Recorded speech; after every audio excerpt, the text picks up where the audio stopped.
Welcome to the deep dive. We all think about a future where money worries aren't front and center. Today, we're getting into how to actually build that future. Our topic, Your Future Self Will Thank You, Investing with the End in Mind. We're exploring how starting now, even small, can really reshape your life down the road. Absolutely. And for this deep dive, we're leaning on some giants. We've got John C. Bogle's Common Sense on Mutual Funds. He's the Vanguard founder, of course. Yeah. And Benjamin Graham's absolute classic, The Intelligent Investor. These aren't just books with tips. They really push back on how many people think about wealth building. Okay, so let's dive right in. This idea of long-term thinking. Why is it so crucial? It sounds simple, maybe too simple. It does sound simple, but its power is, well, it's immense. Bogle famously said, time is your friend. Mhm. But it's more than a friend. It's like your secret weapon. He showed how compound interest really is a miracle over decades. Think about this aiming for, say, $500,000 for retirement. A 25-year-old might only need to invest something like $43.30 a month in stocks. Over 40 years, Just $43 a month. Compared to what if you just saved it? right? If you were just putting cash aside, you'd need maybe $328 a month for the same period. Hmm. That's a huge difference. Bogle called it that awesome differential. Over 40 years, that difference isn't just numbers. It fundamentally changes your financial reality. Okay, so time is definitely powerful. But you mentioned Bogle. He also warned about something working against us over time, didn't he? Something he called a tyranny. He did, and it's critical. The tyranny of compounding costs.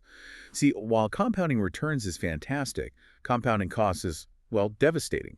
He demonstrated how, let's say the market gives you a 12% return. Okay, sounds great. Yeah, but after typical fund fees, expenses, maybe some taxes, that easily shrink down to maybe 8%. 4% difference. Does that really add up? Hugely. Over 40 years, Bogle showed that difference could mean you only end up with about 23% of the capital you thought you were growing. 23%.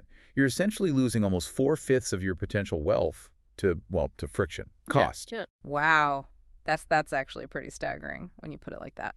So if costs are the enemy and the market itself is, all over the place, how do we actually invest for the long haul without freaking out? That's where Benjamin Graham's wisdom really shines.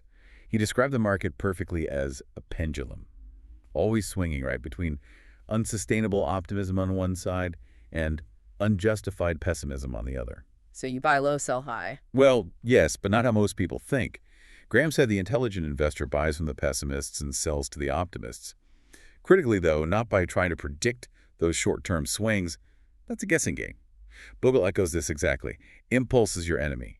It's about staying disciplined, not trying to outsmart the market's mood swings. Right. Discipline over prediction. So what's a practical strategy they both pointed towards? Something simple but effective. They actually converged on a really powerful answer, the total stock market index fund, or just buy the whole market.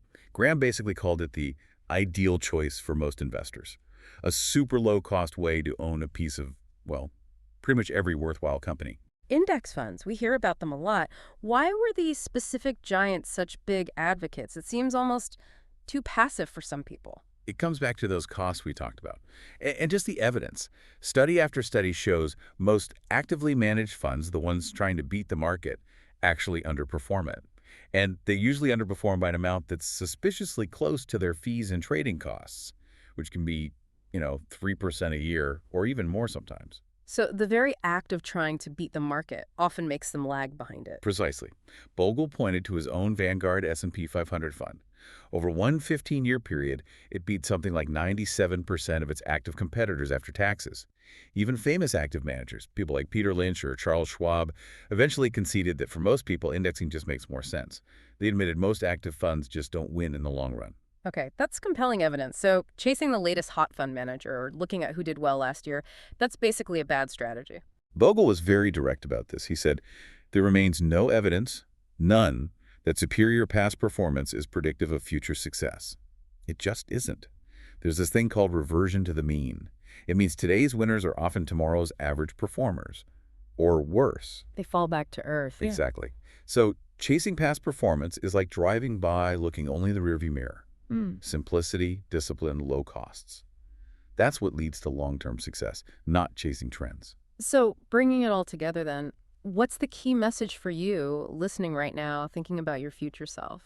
I think it's really about embracing that long view. Understand that time is powerful, but you have to control costs. Leverage compounding for you with returns, and fight it when it comes to fees.